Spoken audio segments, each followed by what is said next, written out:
Episode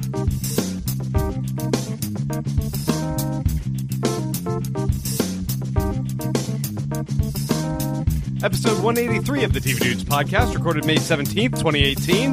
Upfronts and HBO.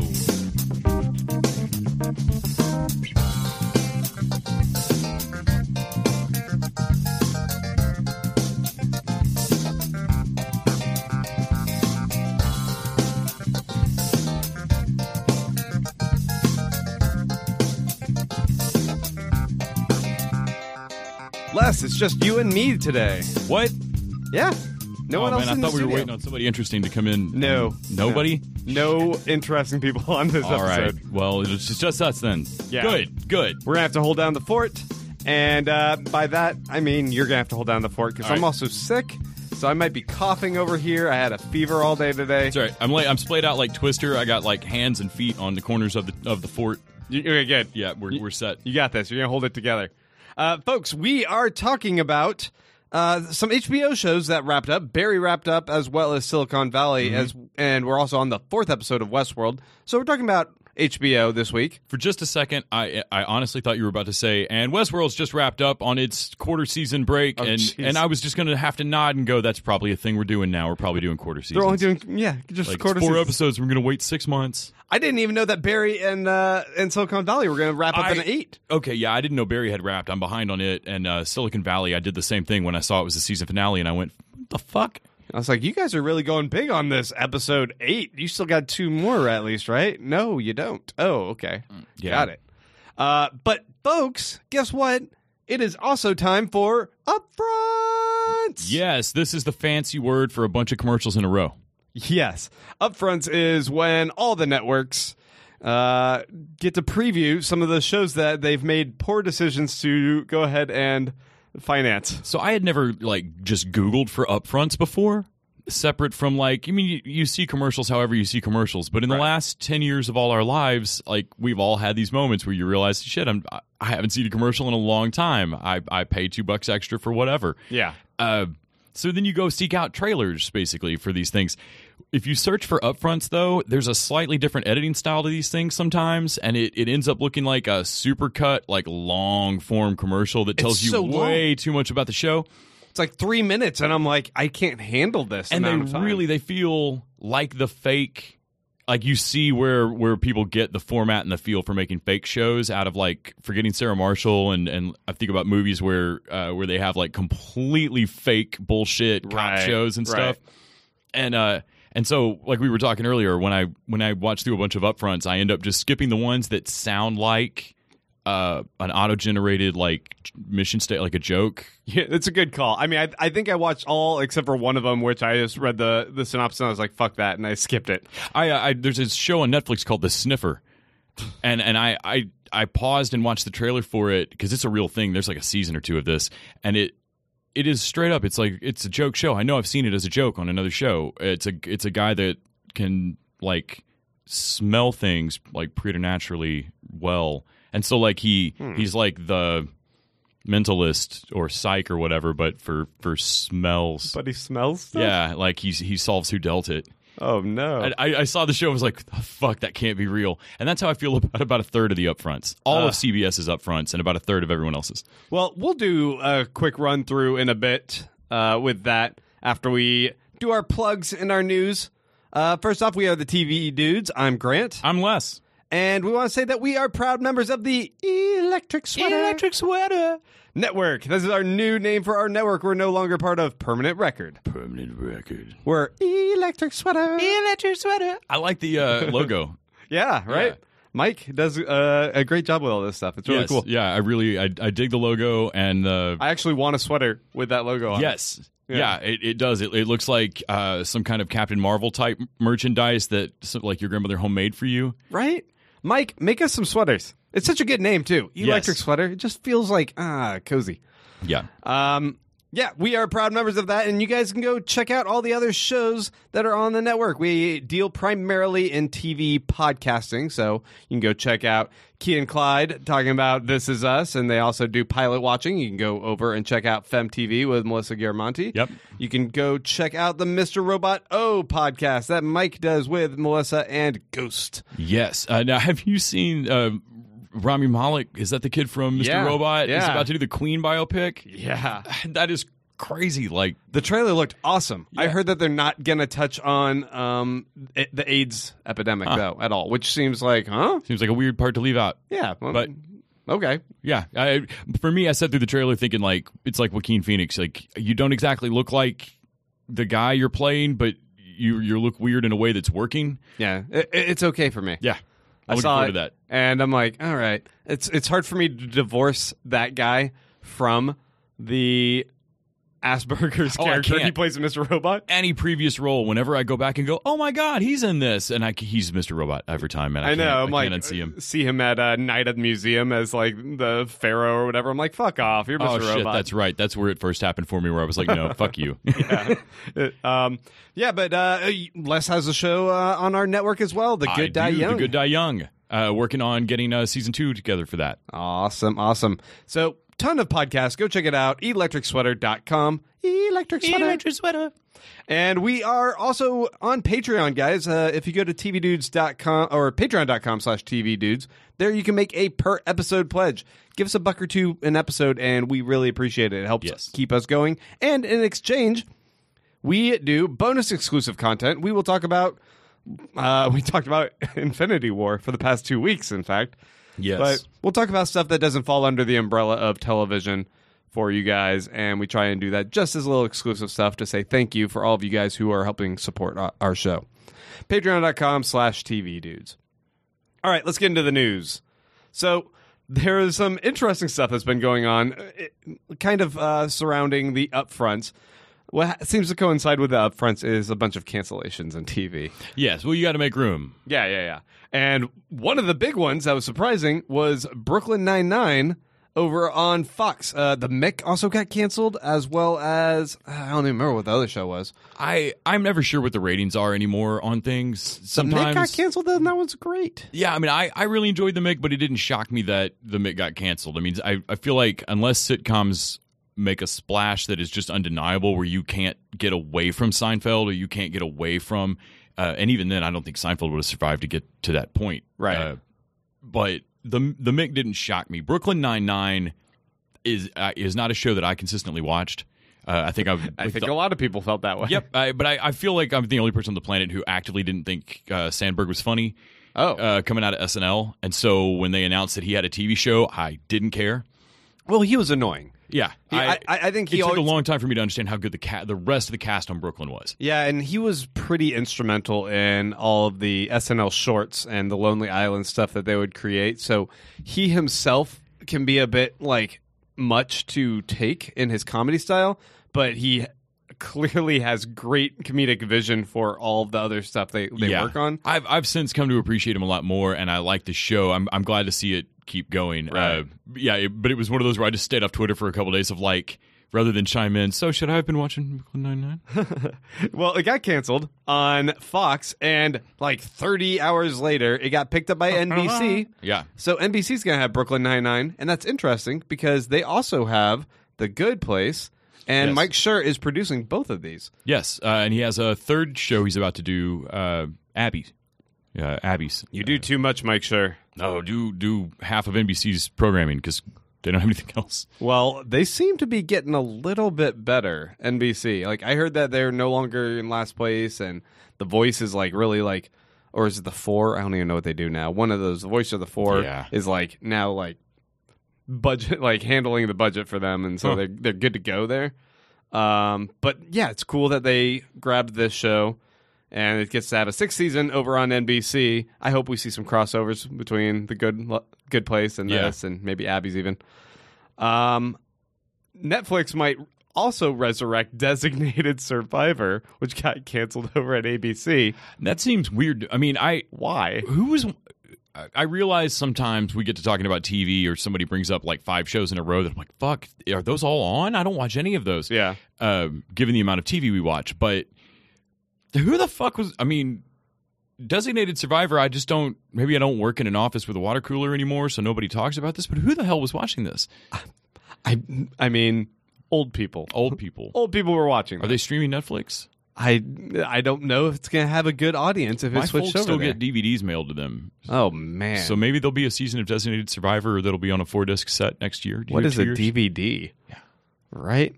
The Expanse is another one that is on the ropes. They canceled it over at Sci-Fi. Is it? I thought it was dead. Is it on the...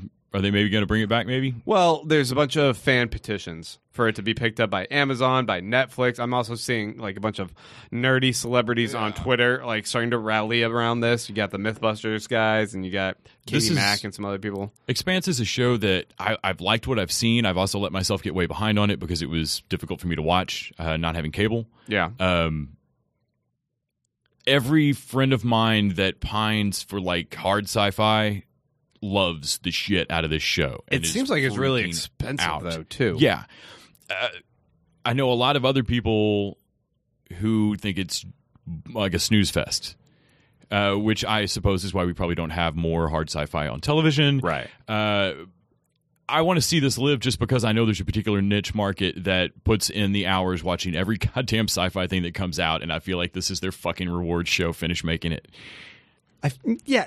You guys probably only need another season to wrap things up. Yeah, at the very least, don't pull the rug out from under it. Like, give it back for a season somewhere and wrap it. I imagine even if it gets canceled now, it'll be resurrected in a couple of years, kind of thing. Yeah, but it would be better to grab it now while all the actors are still on Exactly. Am I going to get my Deadwood movie? No. Speaking of resurrected shows, Arrested Development Season 5 will be here in like a week. Have you watched any of the recut of 4? I'm loving it. Yeah. It's so much better. Yeah. I mean, I didn't mind Season 4, but I got what people talked about. It did not feel like it the felt same structure. Right? Yeah. And it was because they couldn't get everybody back at the same times, like we were just saying. But also, it seemed like Hurwitz had this vision for like, we can do like an episode by a character study in each episode. Yeah, there was some interview with him about the recut that the impact they thought it was going to have just isn't what came through. Yeah. And but yeah, watching it, it's bizarre. Oh, they thought it was going to be bigger, the recut? Or that they thought that piling up each character, that by the end of it you'd have that feeling that they were wanting to get of everything kind of coming together. It didn't and it just didn't yeah. coalesce like that for people. Yeah, bummer. But the Season 5 will be out pretty soon, and it's going to be split in half, so they're going to do like 8 episodes here, 8 episodes there, or whatever. Yeah, that's probably fine. Yeah, whatever. I'm going to binge it anyway. Yeah. We can skip this next bit of news. How about let's just jump into the Upfronts? Let's do it.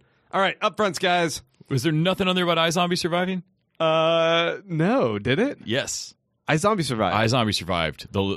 I feel like is got to be the lowest rated show. Maybe no. Life Sentence. How is is that the people at the top just have to be big fans? That's all I can think. And they're giving it one more season. I mean, it's not an indefinite survival, but I love that they seem to be basically like, nope, here's one more, wrap it. There's a couple of same shows with Crazy that are X. doing that. CW's doing the exact same with Crazy X. They got an official 4th season, which Crazy X was pitched as a 4-season show, and so they're getting to do their full what they planned. That's pretty rad.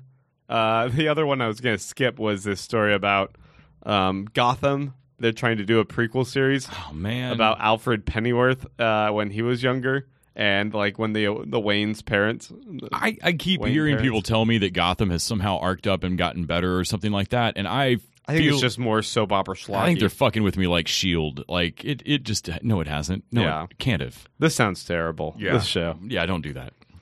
All right, Upfronts, guys. So we're gonna start with pick a network. Which one you want?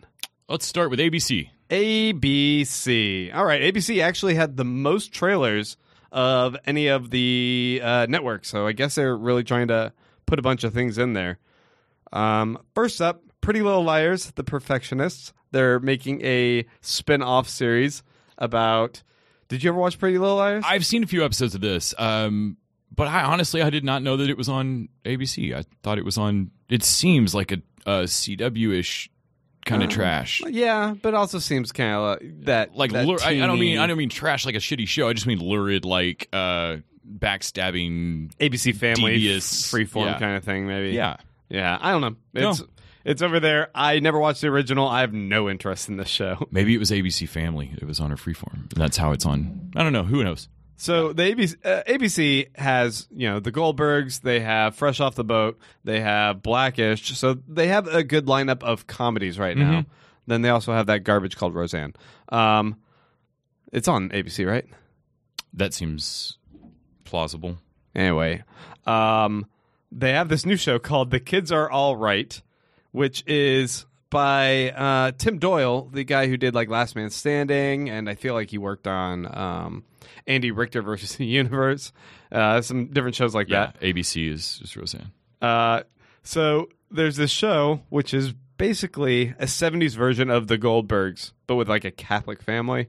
Okay. So there's 8 boys living in this family, and the middle child is talking about like his crazy life growing up when this family in the 70s. It kind of also reminds me of like F is for Family. Yeah, okay. That animated one that was over on Netflix.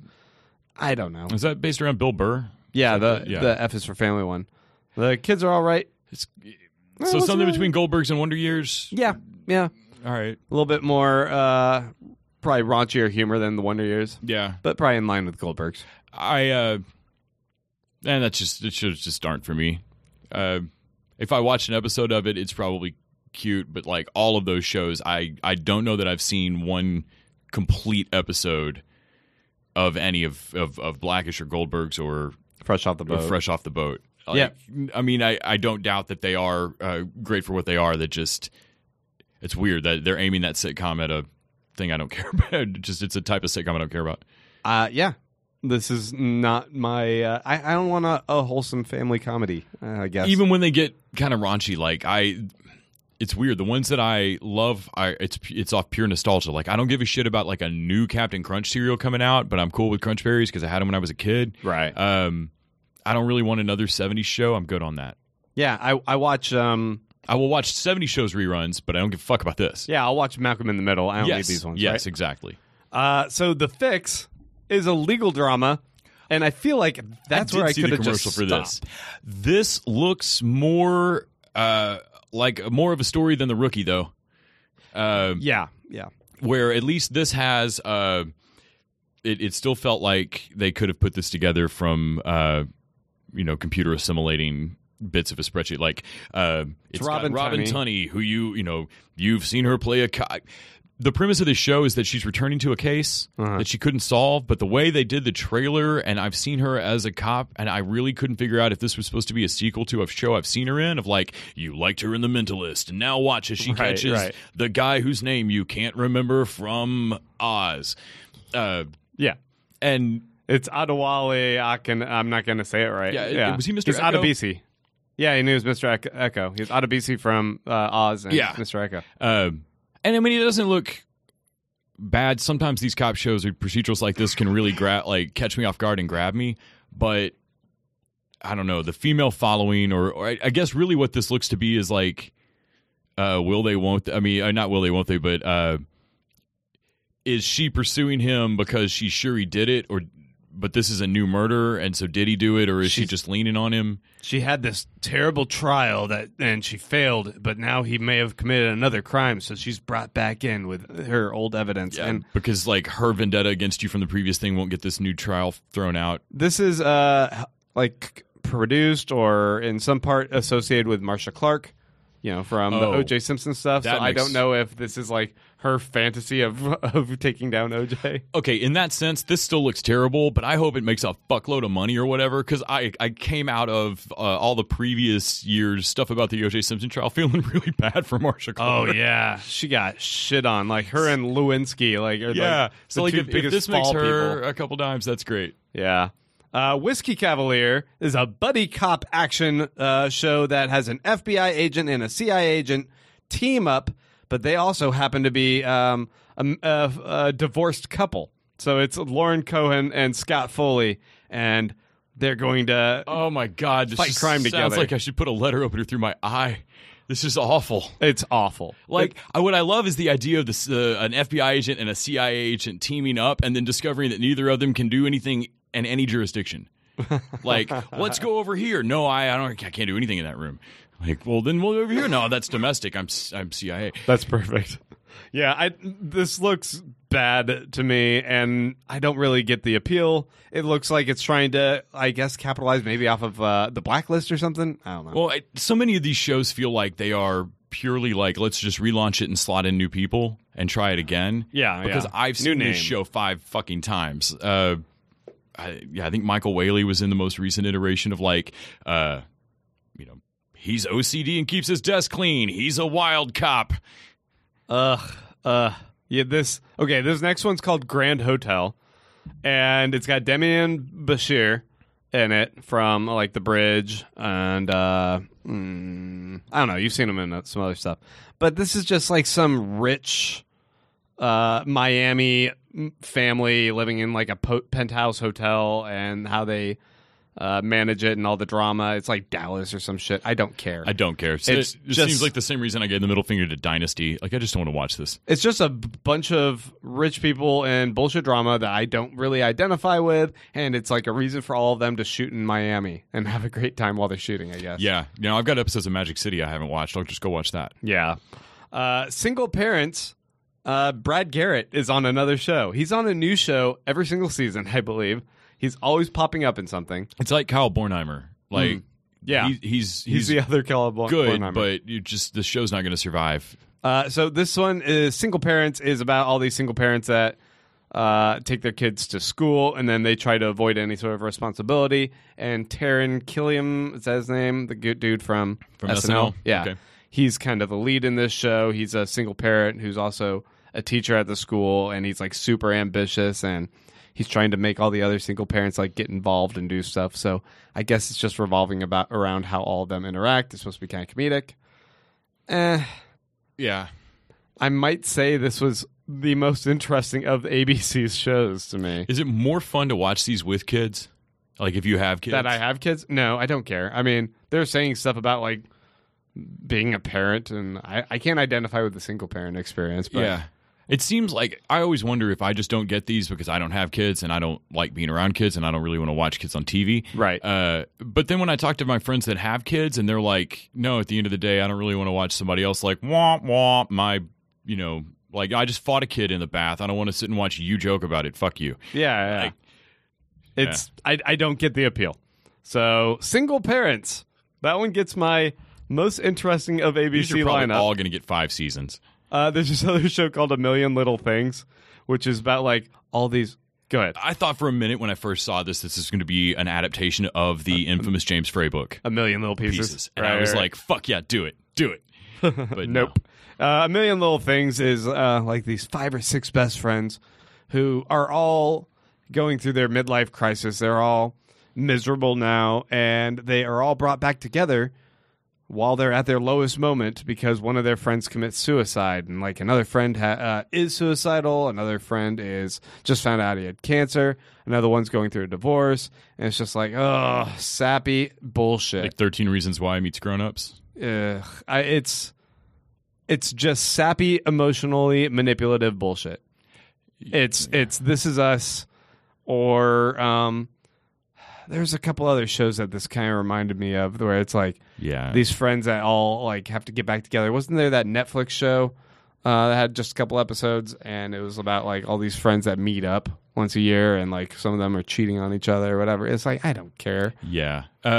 This is the Big Chill setup, kind of, basically. I never saw it. Yeah, they show up to a friend's suicide funeral, or OD, arguably suicide, and and they're all going through their lives and sappy. The last one from ABC is The Rookie, which we mentioned briefly. Nathan Fillion is back as a 40-year-old cop. That dude's 50, but he's playing a 40-year-old cop.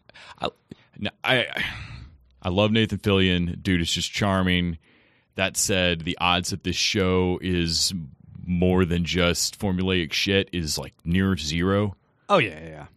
So like It's going to be the shield light or something. yeah, he's going through a divorce, or he's just been divorced. His life is like at bottom for him, and he is inadvertently in a bank robbery. He's just in the bank when it gets robbed. And he feels like he acted heroic during Like, it. he stands up to the dude. Yeah, I did like that at least it doesn't seem like he saves the fucking day. He just stands up for a minute. And he got a rush from it. And yeah. And another lady comes up and says, "You were so brave." So then it seems like he moves cross country and shaves. But I don't know, and shows up in L.A. and joins like the worst reputation police department in the country. He's going to shake things up because he's got a 40-year-old good-hearted perspective. Yeah, because what the LAPD really needed was just like a Midwestern white dude's perspective to friendly it all up, and he deals with like crazy people in the streets, and the other cops don't like him, and good luck in 2018 making something super special out of a show that seems designed to humanize the LAPD. Best of luck with that. Right. My thing with Nathan Fillion is I have this geek expectation that he's going to reclaim this glory of Serenity, of Dr. Horrible, that he is that person who always wants those projects. But no, that's not honest. He's the guy who did Two Guys, a Girl, in a Pizza Place. Yeah. He's the guy who did... Granted, I've seen a shitload of that show, but yeah. Well, not Bones, but the other one that might as well be Bones. Castle. Yeah, Castle. Honestly, I figured The Rookie was going to be another Castle iteration. This guy just cashes in on big network projects. Yeah. And, cheers to him. But he seems like a nerd that also has a career and has a clear idea of wanting a legit career and not but yeah, there's a part of me that deep down wishes that Nathan Fillion would just like wait for Stargate iterations or something, and you know, like, I mean, granted that would put him on a lot of genre shows I probably don't want to watch otherwise, but right now he's on a lot of non-genre shows I don't want to watch, and he's getting paid though, so yep, can't argue there. All right, let's spin the wheel. What's the next network? What's coming up on Fox? They cleared some room. Fox. Okay. So this first one... Got at least an hour and a half to fill, right? There's a show called Rel, and it features this comedian, something Rel. I don't even remember the dude's name. I should pull it up and look it up. I read something about this, and I'm not remembering it because if I remember correctly, it was that boring. Yeah. It's this comedian. I'm going to scroll down here and find his full name. Anyway, he is going through life post-divorce, once again, this sad, tired trope that all these guys are getting divorced. The comedian's name is Lil Rel Howery. And the comedy follows a man's life after he finds out his wife is having an affair with a barber. And so now he's a single father in Chicago, and his dad is Sinbad.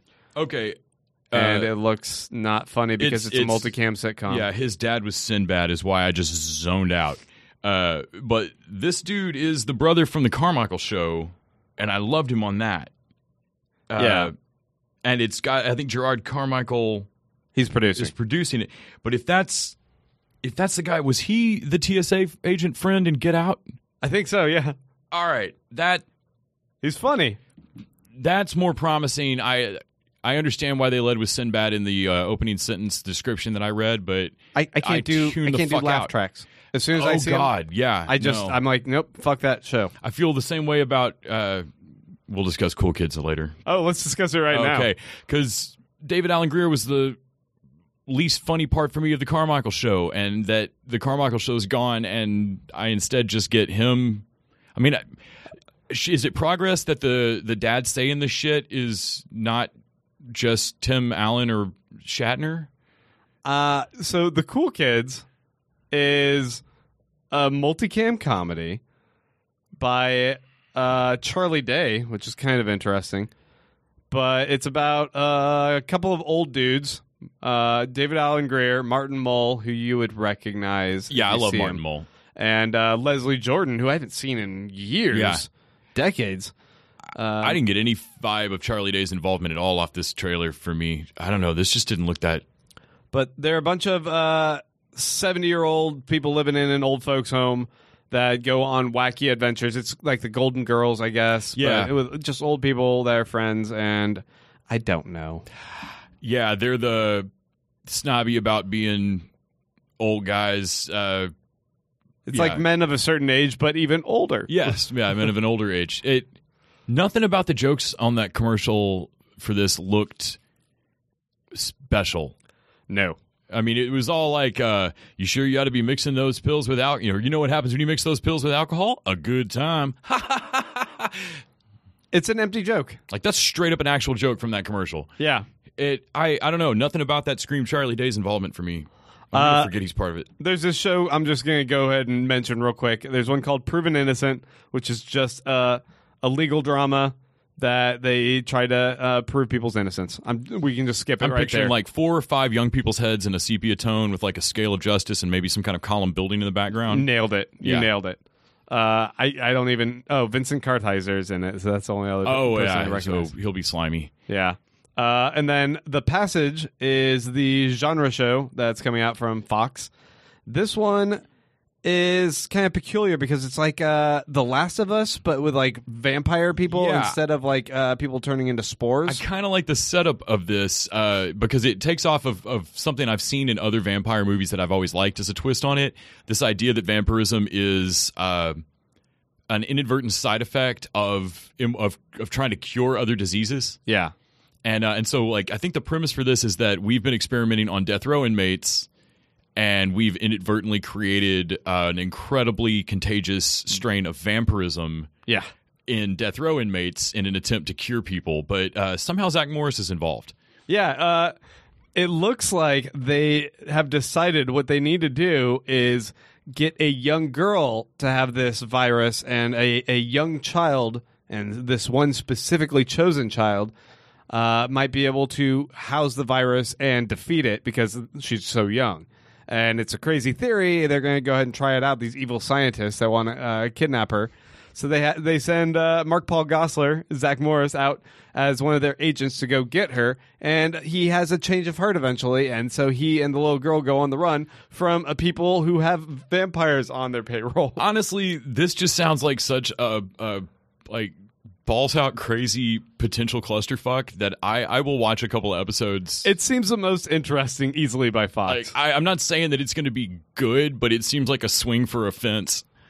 So, I mean, the weirdest thing is that Fox canceled The Mick, they canceled Brooklyn Nine-Nine, and then they put in 2 multicam sitcoms in its place. Like, Fox used to at least kind of have a good edge with some comedy there, and they got rid of it. I don't understand what's going on. I feel like they seeded a whole genre. I mean, it just seems like they bailed on sitcoms. And they gave it over to NBC, who's now easily going to dominate. I really enjoyed The Mick. I'm sad it's gone. Yeah. Fox also dropped Lucifer. Oh, is that the other one? Yeah, which I forgot was still on, which is probably why it's gone. Yeah, no love lost there. They took an interesting comic book and then they made it a cheesy procedural. Yeah, exactly. I didn't mind it as a procedural, but it was so not what I wanted from that comic. NBC, speaking of which, has a couple shows. We already mentioned Brooklyn Nine-Nine was saved. There's this show called New Amsterdam, which is about... There was already a fucking show called New Amsterdam. Was there? Yeah. Well, there's a new one. This is about a guy who's brought into a hospital to shake things up, and he's going to fire who needs to be fired and make it so that people put patients first instead of billing first. And I'm like, oh, yeah, because all those other evil doctors were just about only billing. No, I think most people are still like, oh, you got to make ends meet because saving people costs money. But this is just, I don't know. It seemed like it was trying to vilify the medical community for something that's a little bit beyond the medical community's control. Yeah. The show I was thinking of when I saw this first is 10 years ago, there was a show called New Amsterdam about an immortal cop. Oh, yeah. And it was called New Amsterdam because he'd been a cop in New York City that long. Okay, Like, that sounds familiar. Yeah, it lasted, I don't know, a season. Yeah, maybe. Well, I guess they were able to take the name. I think it died from the writer's strike. I Feel Bad is a comedy from Amy Poehler's, she's producing. And this stars Soraya Blue as, I don't know, she's like a career woman and a mom just trying to juggle coming that certain age where she gets confused for her mom and her parents live at the house and her dad grabs her butt. And maybe this will end up being the next mini project and end up something really special. Yeah. I don't know. It didn't have a laugh track, so that's a point in its favor. You have the confidence of not feeling like you need to actually cue me to laugh. The last one from NBC is one called Manifest. Did you see this? No, I did not see the commercial for this. This is the one you said was season 4 of Lost. Season 4 of Lost. So basically what happens is a bunch of people get on a flight, and the flight disappears for 5 years and then lands in the future. It's like Flight of the Navigator or something weird like that. So 5 years later, it lands where it's supposed to land, and people are like, where the fuck were you? You guys are supposed to be here, and everything's changed, and you were in a relationship with this person, but they moved on and got married to someone else, and technology's advanced so that we can actually cure your kid of the leukemia strain that he has. And, you know... It missed an important 5 years here. Yeah. So they're starting to figure out, like, that some crazy stuff happened in the 5 years, and it affects all these passengers, and that there might be, you know, in addition to the 5-year jump from the plane, there might be other mysterious things in the mix. So it's a little bit supernatural, a little bit saccharine, feel good kind of stuff. I'll watch at least half a season of this. Yeah. I'll watch an episode and see if it's worth it. This will have to be egregiously bad for me to not make it through 3 of it. Yeah. All right, let's jump over to CBS then. CBS has a show called God Friended Me. So this is about an ardent atheist podcaster. He's just so atheist, guys. Man, he does not like religion. He's so atheist, and he just rails against it in a podcast. But then all of a sudden, on his phone, God Facebook friends him. And he's like, hey, get out of here, God. What's going on with this weird account that keeps Facebook friending me? But then finally he accepts it, and then God starts making him be friends with other people on Facebook, and as soon as he accepts a friend request from that person, he bumps into them on the street, and then he realizes he has to save their life, and God is now speaking to him through Facebook to save people's lives and interact with them. So it's kind of like Persons of Interest if the machine was God, I guess. I don't know. My God. I watched it and it made me angry. I was like, fuck this show. Man, this sounds what convoluted... If you're God... Just fucking save people. Don't do some convoluted Facebook messaging thing to save this guy to make him save people. I really love the idea that, like, you might be praying to God, but the algorithm is preventing it from popping up top in his news feed. Yeah. And so, like, he's just missing important shit. Like, right now, the volcano's going off in Hawaii, but the algorithm is showing God, like, some political bullshit or something. And, you know, like, I don't want to find out what... I want a scene where God actually makes him like God's post a couple times, and if he gets enough likes, then God cures that kid of cancer. Oh, shit. Yeah. So, like, what do you think God does on Facebook when he gets the, like, like or call share? To action shit. Call to action shit. This is a fucking terrible idea. It just seemed pretty offensive. This seems like the kind of show that should have to jump networks to a channel that shares time with the Hallmark Channel. Oh, like yeah. Like PAX or something. Like, this should run at like 6 a.m. 700 Club shows this. Yes. FBI is the name of a new Dick Wolf show. I don't feel like I need to elaborate much on that. It's just another Dick Wolf show. Yeah. You said, yeah. It's called FBI, so it's just going to follow some FBI characters. Yeah, I mean, it's Dick Wolf. If you're in the mood to watch an episode of Law & Order, there's like 13 different iterations with 100 episodes each. Right. That guy and any of them are the same. He's just loaded, I'm sure. Murphy Brown is making a comeback. I'm excited about this because in the intervening years, Candace Bergen did not turn into a Pizzagate supporting nut. Right. So we got Roseanne, who is a Pizzagate fucking nut. And... if you guys want to know our opinion on that show, you can go back a couple episodes. It's on record. I'm pretty sure Les rails on it. Pretty good. But Murphy Brown is going to make a return and talk about a character and an actress as well who really took a stand in politics for progressive movement. And it was edgy that she would have a kid without a father. Yeah. On the show. Single mom. Career woman, middle-aged. Dan Quayle. Dan Quayle lost his shit. Yeah, and then she was like, fuck you, Dan Quayle. Yeah. And they got like some whole thing. Like that on was their the best show. part about it, was that like he clutched his pearls and got all in a titter about it, and she just went, suck it up. No. Yeah, if I remember correctly, Bergen just held her ground. So this trailer, it was done more like a sort of a mockumentary style thing. They're interviewing all the characters and they're talking about why they're coming back. And she's like, "Why am I returning to the news?"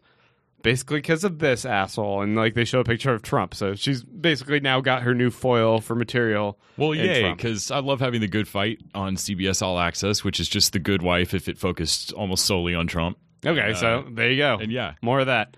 Yeah, so something to keep an eye out for. There's a show called Happy Together, which is just Damon Wayans Jr. Happy multicam. endings too? I guess. It's him and his wife. He's like an accountant for a Justin Bieber type character, and that guy has to go into hiding and ends up living with Damon Wayans Jr. and his wife at his house because he's just laying low, and he shows this uptight, nerdy little couple how to live the Bieber party life, I guess. I don't know. It looked dumb. Yeah. I am more likely... If I'm stuck in needing a dumb sitcom, I'm more likely to watch that one than the previous list of dumb sitcoms we went through. Okay. Just because I like Damon Wayans Jr. from Happy Endings. I got one more for you. Last one is called The Neighborhood. And you told me an interesting anecdote about this. Indeed. But this is Cedric the Entertainer lives in this neighborhood, and he hates gentrification, guys. Hates it. Don't we and all? All of a sudden, a white family moves in next door, and it's pandemonium. And there's a laugh track. So as soon as I heard that, I was out. But Yep. You were saying. So there's a TV Land show called The Nobodies that is basically about three comedians who watched all their friends get famous. They're fictionalized versions of real comedians. Melissa McCarthy and Ben Falcone produce it. A lot of guest stars. And basically the show is about how anything can happen in a meeting of trying to get your show on. These three comedians are constantly trying to get this show on the air, and it's always mutating in meetings until they're like, well, now you're not a writer on it and you're cast out of it, but they just keep agreeing to changes and shit and getting hijacked. They started out with a show called Open Door Policy, and as of this week on the show, that is completely mutated into a show called Rob in the Hood, and it's gone from being like a white dude with his black in-laws moving in with him to being a white dude moving in with his black in-laws in the hood. And they changed the name of his character so they could make the pun title and shit. And the character was Cedric the Entertainer, right? Well, and I don't think Cedric played that character in the show, but like Cedric the Entertainer was just on Nobodies as well. Oh, okay. And so like I interviewed the principals from Nobodies earlier this week, and they had just read this in Deadline of like, dude, is Cedric just doing the bad show that we like came up with on our show? That's so ridiculous. And basically it sounds like Neighborhood is a laugh track driven fish out of water. Yeah. It's just really funny that like it sounds like he got offered the fucking plotline bad show from another show. I just looked at how long we've recorded already. I forgot how long Upfronts go. Whenever we do this, it's like, an extra long episode. All right, just a few more I'm going to run through. CW is doing a Charmed remake. Never watched the show before. Not going to watch it now. I like, so Javier Grillo-Marxuach was part of the original crew off Charmed. Oh, yeah? And when they first announced this remake, there were a lot of people that were like all bothered that you would remake such a sacrosanct show as Charmed. And like Javi's immediate weigh in of like, no, if Charmed is too sacred to remake, then everything is. Like, come the fuck on. Yeah. All American is the other CW show. It is another fish out of water, but this is a high school kid who's got great talent, but he's from the wrong side of the tracks, and he gets recruited to get to go to Beverly Hills High School to play, and he's conflict with him. So like he's from West Philadelphia, born and raised, right? Yeah. And on the playground is where he'd spent like most of his days, though. Just chilling out, Max. Yeah, relaxing, all cool. Yeah. Yeah, I think throwing I've seen some football outside of school. Yeah, I don't know. That's ridiculous. It might be okay. It looked a little bit better than the Charmed one to me. Two shows that I did think also did look really cool. Over on Sci-Fi, Night Flyers, the new George R. R. Martin adaptation, which is described as Psycho in space. Yes. Which reminds me of like Event Horizon or I don't know a something. whole lot about this show, except that it's been rumored as in the works for a while. Yeah. we only get this little teaser, which is basically a couple different characters while an alarm's going off, like standing in the hallways of a space shuttle out in space. Kind of sounds like Helix. Yeah, so I'm like, you don't know really what's going to be happening. The other one that's interesting is this one called Deadly Class, which is an adaptation of a comic book series, and the Russo brothers are helping to produce this. Okay. And those guys are coming off of a pretty big movie called Avengers. Yes. Infinity War. And a pretty great show called Community. That's right. And so this takes place in the 80s, and it's a bunch of kids that have been recruited to attend a school for assassins. Yeah. Okay. And it looks really awesome. The period works great for it. It's kind of got this British punk vibe going on as well, and there are ninjas on motorcycles, and I'm on board. Yeah, I mean, this sounds like the kind of stuff that I loved about Kingsman. Yeah, and I like Spy School stuff or Red Sparrow-ish stuff. I would say this was easily the one I was most excited for, is Deadly Class. Maybe Night Flyers, but I just didn't see much of it, so I don't know. I'm going to withhold. George R. R. Martin is. I'm in the minority on this, but it's not an immediate sell for me. Yeah. Well, especially him nowadays. I don't know. All right, guys, we're going to go ahead and take a break, and we'll be back to talk a little bit about HBO.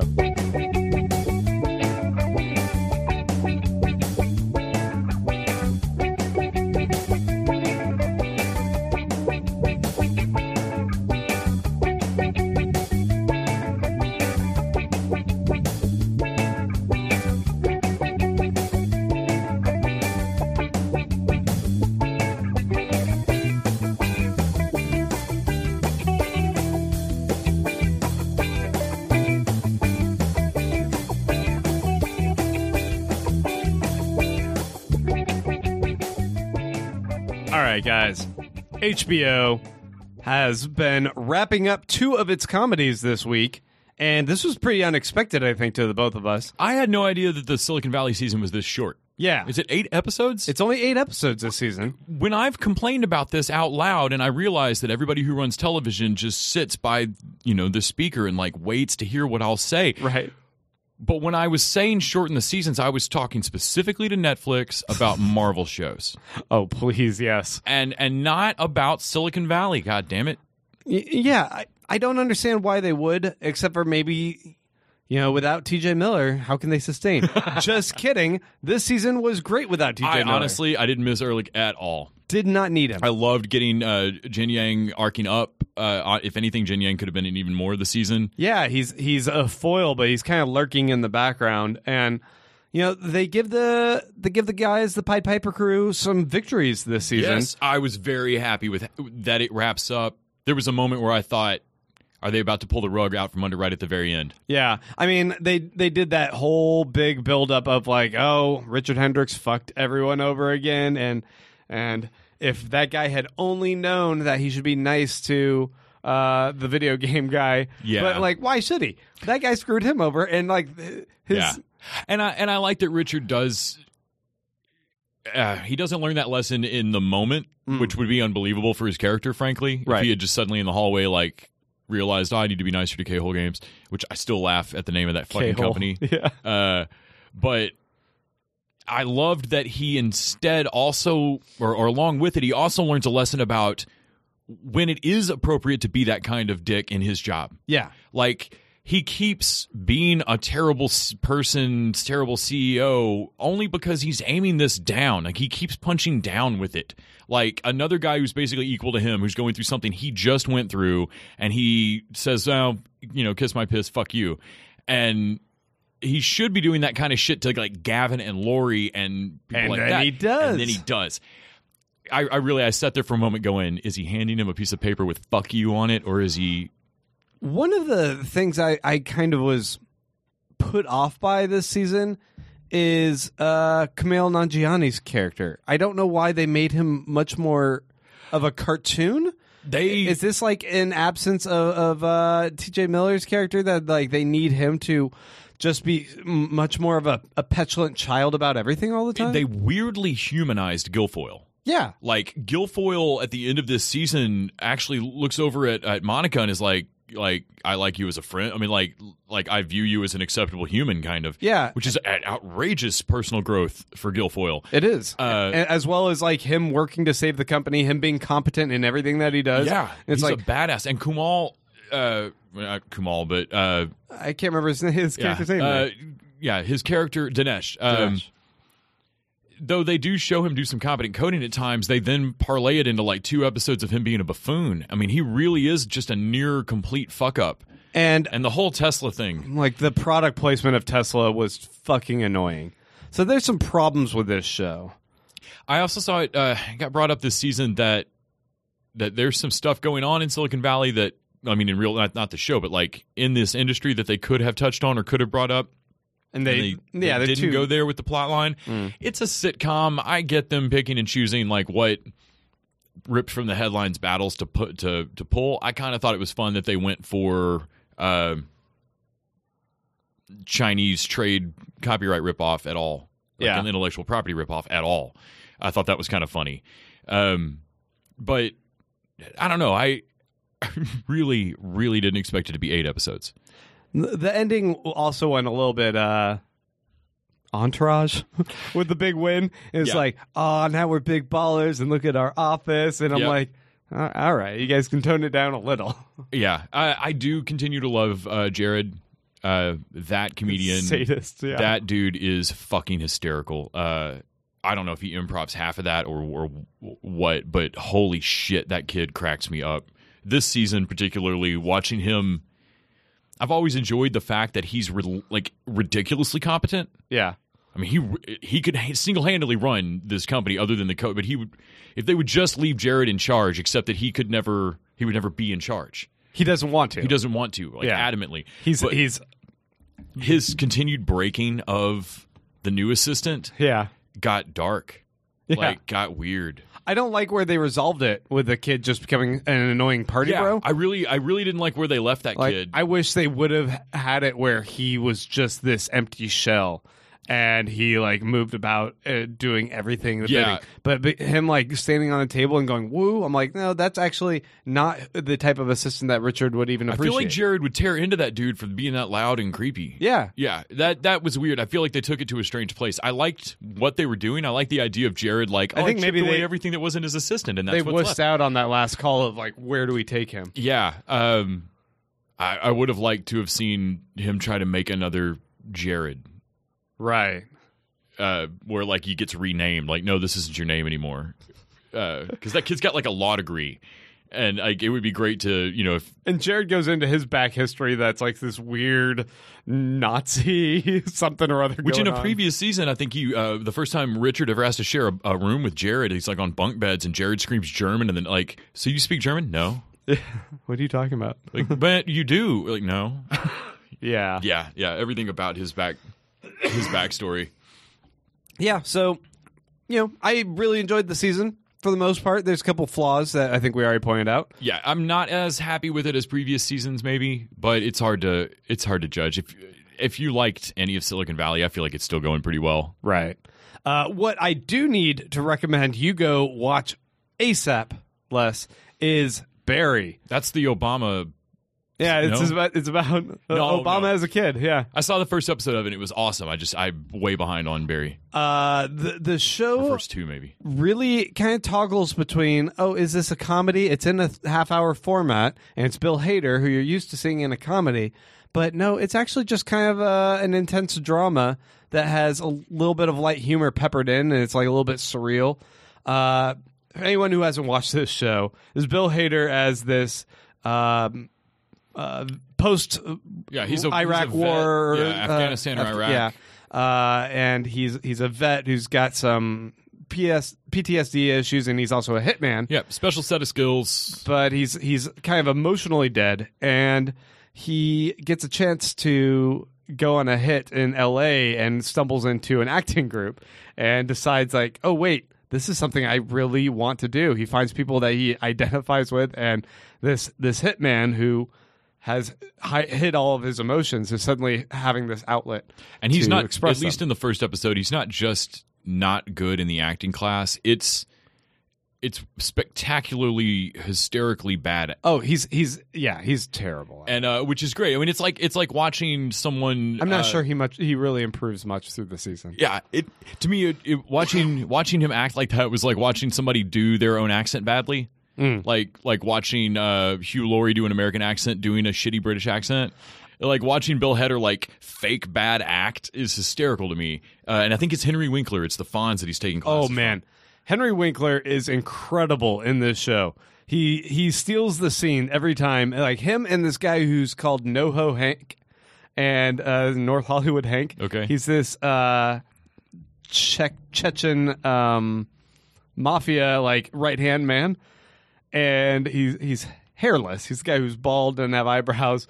And he's like, "Oh, I'm NoHo Hank. Hey guys." Yes, Anthony Carrigan. That guy and Henry Winkler are fantastic in the show. The show ends up taking a pretty dramatic, dark turn as it evolves, and it's just one of those shows that doesn't pull punches. And it starts off as this one show you kind of think you're anticipating in the first couple episodes, and it's like, oh wait, no, guys, when we said this guy's a hitman, it means that we're gonna deal with some heavy murdering people shit here, and it's not gonna be the lighthearted comedy stuff only. And so, fuck, it gets intense. And I won't say much more, but it's only 8 episodes. They're all half hour, and it watches so quickly, and you guys are gonna love it.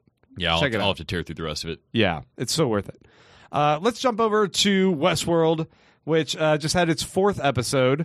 Title is The Riddle of the Sphinx. And you know what? A lot of people have been complaining about Westworld this season. I'm not sure if it's more than last season. I did the same. I can't tell. I have a hard time telling if these are fair judgments about it. A lot of people complained last season about the show being like willfully obtuse and convoluted just to fuck with you. And I found that baffling because I distinctly didn't get that feeling from Westworld. There's an awful lot of shows that I feel like you are purposely structuring this to screw with me. And then there's shows that feel like you're playing within the acceptable bounds of how much you can screw with the format. Yeah. Without it being like a total Agatha Christie like reveal. It does feel like it served a purpose in the first season, like almost like a necessity that they were jumping between timelines and worlds because that's how that story needed to unravel. But watching this season and watching how time shifts constantly with Bernard, I'm wondering if they felt like that was a necessary aspect of the first season that they somehow need to try and mimic in this season. I wonder if they do feel like it's part of their style. Yeah. Now. Like it's part of what makes like this is Westworld style storytelling. Yeah, it's got to jump around and it's got to leave you a little bit confused on what time period you're watching at. I feel like partly, at least in the first season, I felt like that was partly a there were larger lessons or larger things about the world to teach the audience. Yeah, that rather than have a character come out and say something like. I've been coming to the Westworld Park for 20 years, and it's weird to me that the robots always look the same. Instead, over the course of the season, you just slowly, it clicks for you, holy fuck, I think I'm watching 3 timelines because the robots don't age. Yeah. And so, like, maybe this is Dolores across 4 decades. And Dolores just always looks the same. And I liked that. There were certain facets about this show that I felt like they were having to drive it home really thoroughly across the first season in a way that was a little bit slow burn and annoying sometimes, but so that by the end of the season, I really understood so that when season 2 started to be on the lookout for like, what time am I in? Right. And to mark who's human by what's happening. Like who's in proximity. Yeah. So that they can tell a slightly more complicated story than they could get away with because they've taught me to look for these things. What I'm very fascinated with in this second season is that they didn't just kind of rest on the basic premise of the first season of like there's this one theme park. They are asking those more complex questions that would naturally have evolved out of being able to make robots that are able to mimic people. Yeah. And so now they're looking at the quest for immortality in humans, taking the human conscious and putting it inside of a robot. Yeah, so you knew they were going to free jack this shit. Yeah. I mean, last episode, as soon as you saw the guy, the original Delos, had cough, and like, well, some of us have more time than others. Like, it clicked like, well, duh, of course you would fucking do this. You'd be looking for a way to move consciousness into theirs. The drone hosts and obviously this place is not just a fucking theme park where rich people can have sex. We already know in a very ripped from the headlines kind of way, oh my God, they're scouring marketing data off you.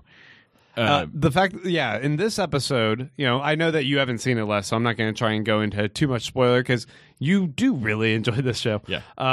But in this episode, we do have a very interesting ongoing sequence with the lead old dude, the Australian Delos guy, who's like financing this, and it's almost. It has very strong echoes of Lost and the Charles Hatch. Woodmore, or Well, more like the Hatch, and it's like they do some fun, curious stuff, and like, man, I'm just always impressed by the set design. Like they lovingly like cross the set where he's hanging out in this one room, where he's working through some situations with what's the young guy's name? Jimmy Simpson. Jimmy Simpson's character, his son-in-law. So young William, yeah, young William, and I loved the sequence that they do with him there, and we also get Bernard once again jumping back and forth in time and revealing more of these demons of the person that he was under the control of Robert Ford and like some of the actions he was doing in the park. And since this park is now opened up. In like the last there's episode, a sea that shouldn't be there, and but also like we've seen like a little glimpse of the other world. Yeah, right? we've seen the Raj, we've seen a bit of Shogun World. Yeah, so we've seen the Raj. They do a little bit more hint of the Shogun World, and I'm loving how they're just kind of taking bits and pieces and expanding it. I'm wondering though how necessary it is.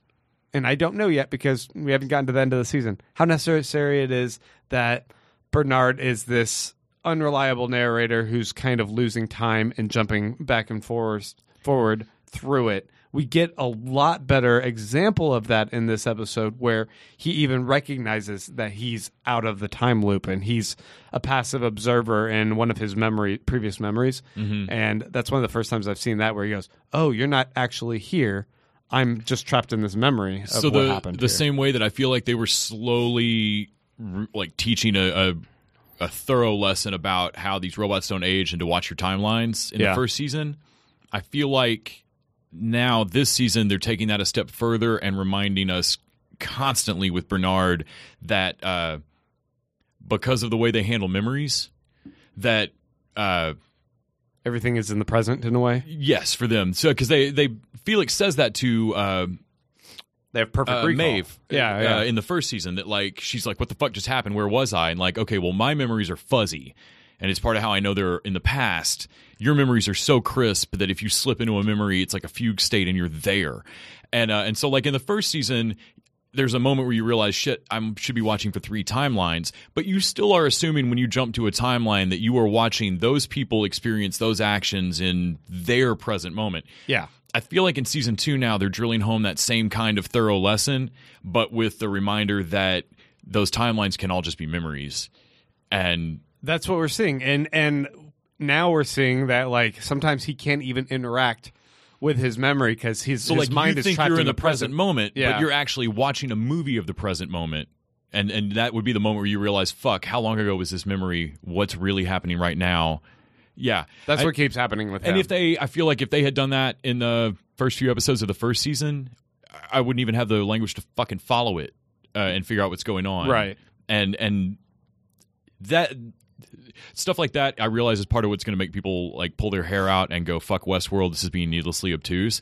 But I really feel like this has to have been a conversation in the writer's room where they went, how complicated can we get? How fast? And what do we have to do every single episode to a character to make sure that the audience stays mindful of this fact?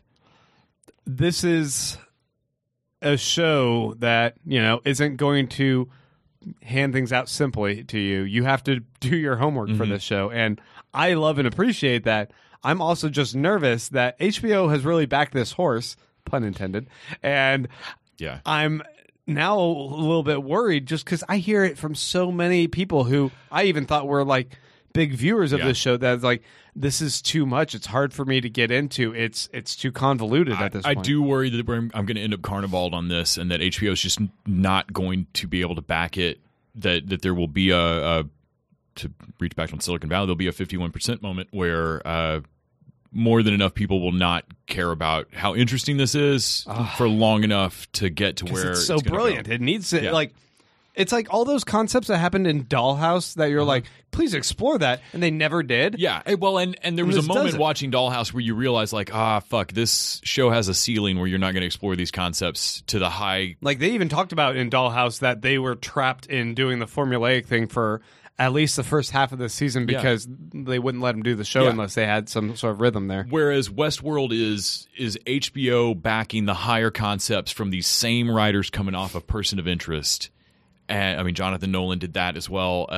I really, really hope that people will take a deep breath, realize they can wait a minute and binge watch this if they need to.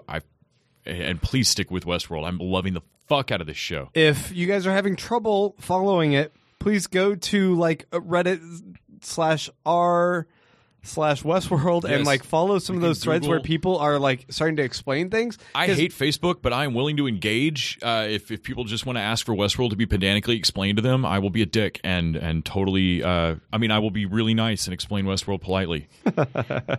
Hit up Les on Twitter with all your Westworld questions. He will answer them. That could go really wrong.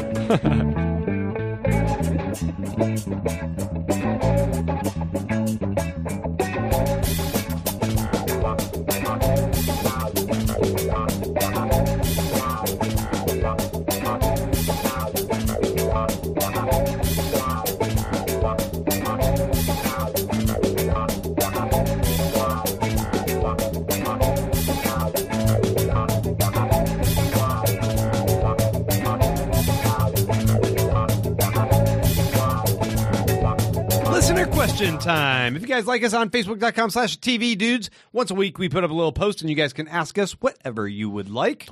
First question comes to us from our fearless leader, Mike Moody of Electric Sweater.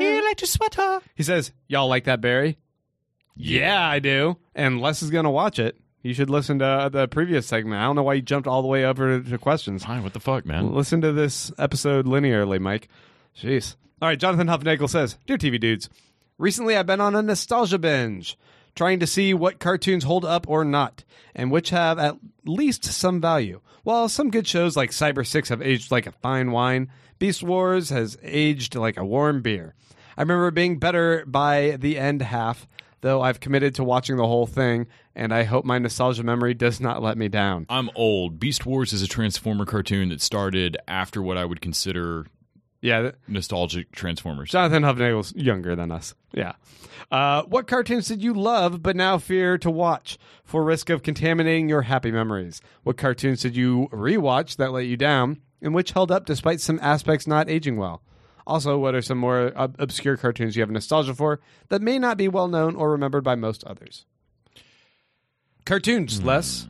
I was a huge He-Man fan. Yeah, and actually He-Man's still kind of fun. She-Ra's even more fun. They're both on Netflix, I think. Oh, I feel like I tried to watch a He-Man episode. I'm like, oh, man. They're just weird. This is a toy commercial. It is totally a toy commercial, but it's also just stranger than I remember.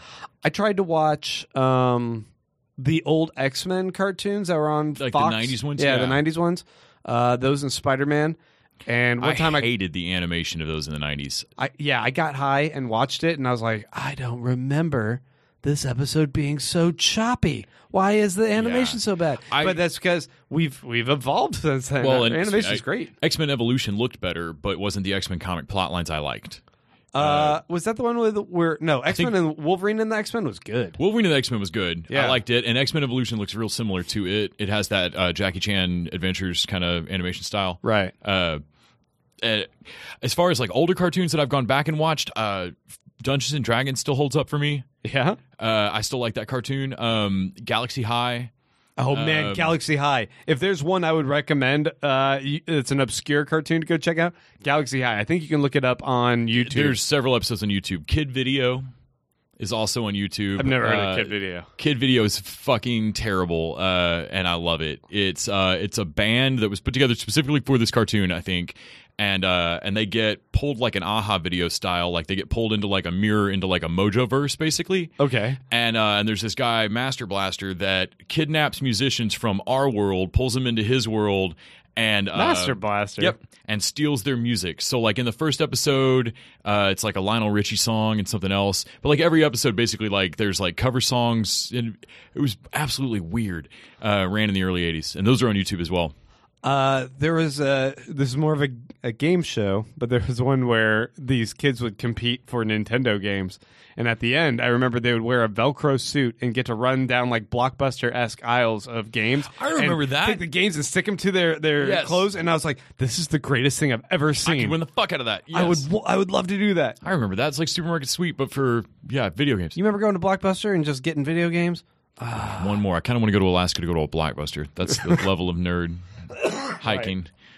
All right, next question comes to us from Javier Mancia, who says, "Hey dudes, simple question. What are your thoughts on Legion so far, and if you guys have kept up with Atlanta?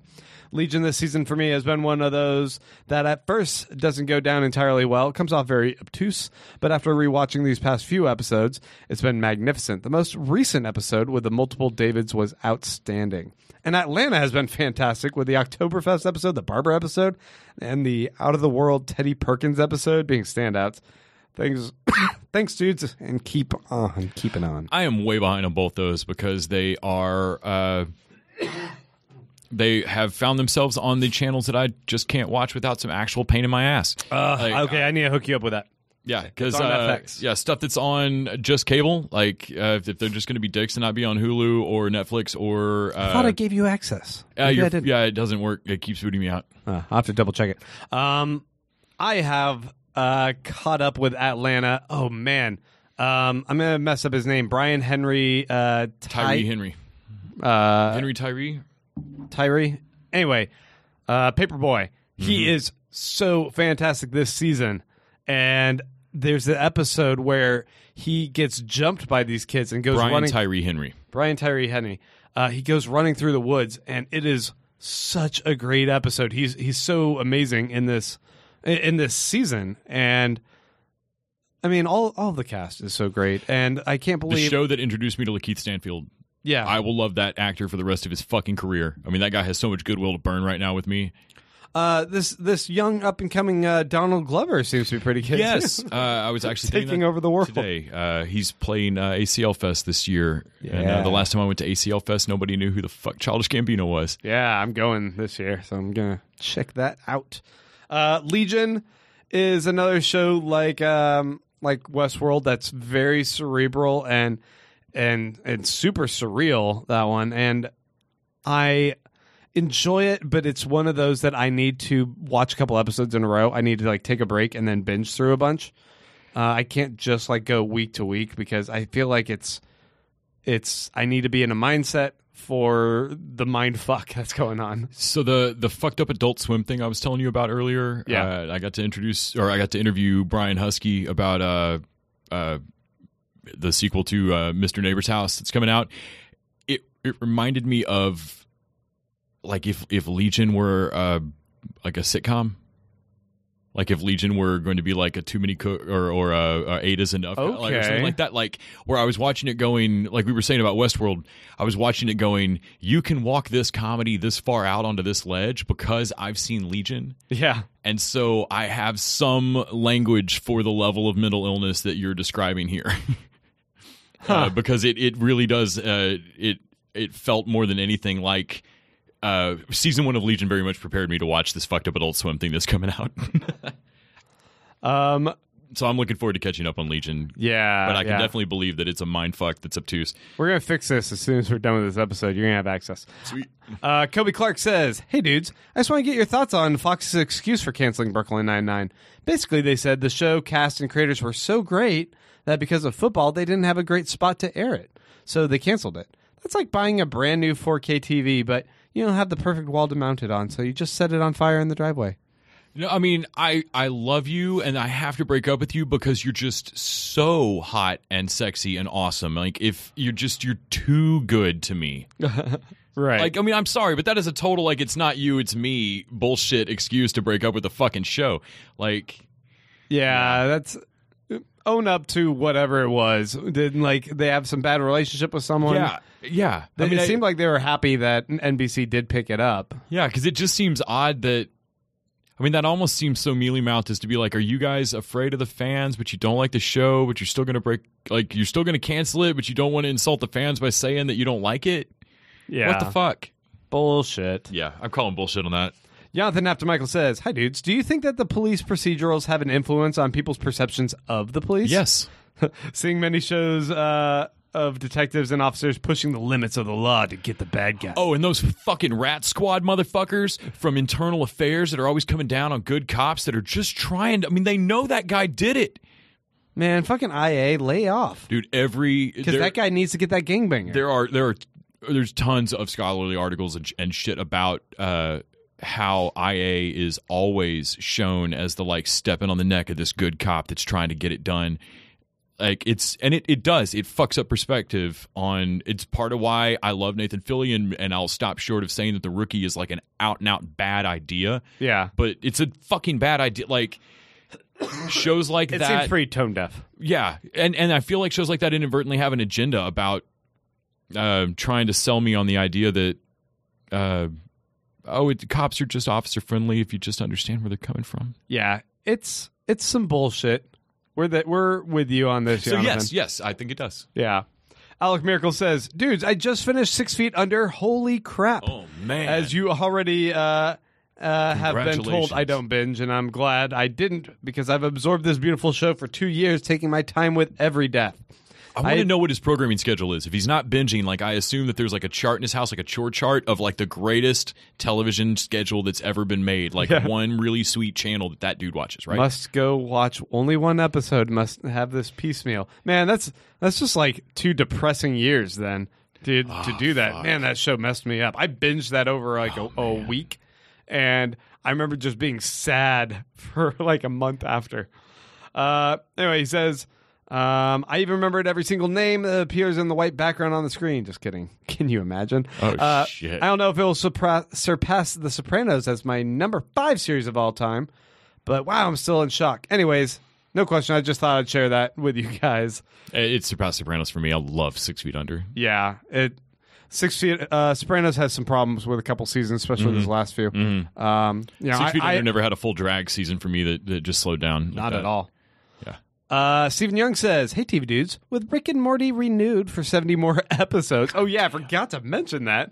70 more fucking episodes. I really don't know if that's a good idea or not. Like, Dan Harmon and Roiland on Reputation don't seem like the guys that you can hand 70 episodes to and expect to get all 70 of those back. Yeah. Like, I feel like we're going to get 15 of these, and they're going to say, fuck it, break the contract, pay it, and walk away, and then maybe do 30 more. The rest is going in their nose, nose candy. Just because they got signed to this, I don't believe there will be 70 more of these. He says, "How do you think this will affect the already toxic fan community? Are they going to increase, or is there somehow they're going to fade away?" A part of me kind of hopes that it pushes it to like a fandom Thunderdome, and like half of the Rick and Morty fans kill half the Rick and Morty fans, and that like 15 people get left to watch these 70 episodes. We can dream. Yeah, like I really hope it just overcranks it to a burst level, or having been signed to these now, that they wait so long to produce them that by the time they start coming out, there's no Rick and Morty fan base anymore, and that they just produce these for like nobody. I would love if they have this like automated, that they'll release one episode a year for the next 70 years. That would be amazing. Yeah, do it like a lottery payout. He also says that, also, when I became a patron, it said Randy would come to my house and wash my car. So when are you coming to Australia, Randy? which I forgot. We might have actually put that bullshit in our Patreon early on.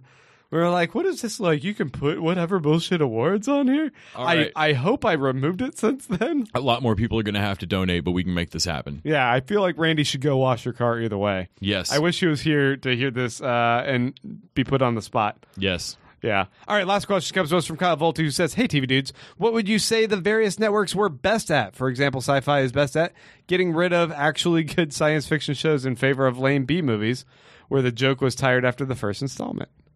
It's true. It's true. They are good at that. ABC is good at wholesome family comedy. Yes. So if you could take a funny show and then just sand all the edges down until it's not funny, Right. then that's an ABC show. Yeah. CBS can do the shit out of a week-by-week procedural. Oh, man. Where they solve cases that you didn't care about. Your grandparents will love it, though. Yes. Fox will do a great job of putting out some crazy new edgy shows that you're like so excited are gonna be out there, and then they're gonna cancel them once season in. And in the 8 episodes that they do air, they will air out of order. Yeah. Especially, and actually, the more out of order it is, probably the more arc plot dependent it was. CW is fantastic at making you think, man, teenagers are fucked up. Yes. Yeah. The CW is absolutely fantastic at trashy high school. Yeah. Freeform is fantastic at trashy first jobs. So, like, if you've graduated high school but you got your first dream job, then that's some Freeform. FX and HBO are fantastic. Period. Yes. I think we're just going to end it there. Man, those ones, they just make gold. Hey, go watch Westworld, guys, and don't complain about it. The Paramount Network? No. That exists? They're fantastic at marketing. No. Oh, man. All right, Les, thanks, man. This was fun. And, despite me coughing every, 20 minutes or 5 minutes, this was a good chat, and I'm glad we got to discuss some of these upfronts, even though a lot of them look really terrible. Yes, it appears there will be a lot of television canceled next year. You have homework. You have to go watch Barry. I do. And some FX shows. I do. Yeah. All right, guys, we are going to wrap things up there. Thank you guys, as always, for your support. Thanks for the great questions, you guys, and thanks for tuning in. Until next week. TV Dudes out!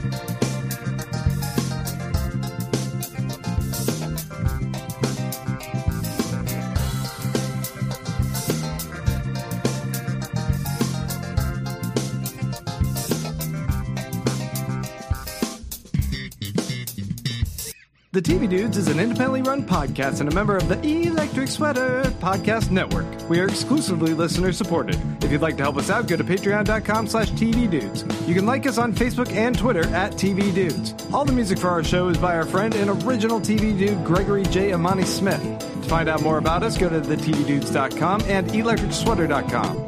I'm Grant Davis. Thanks for listening.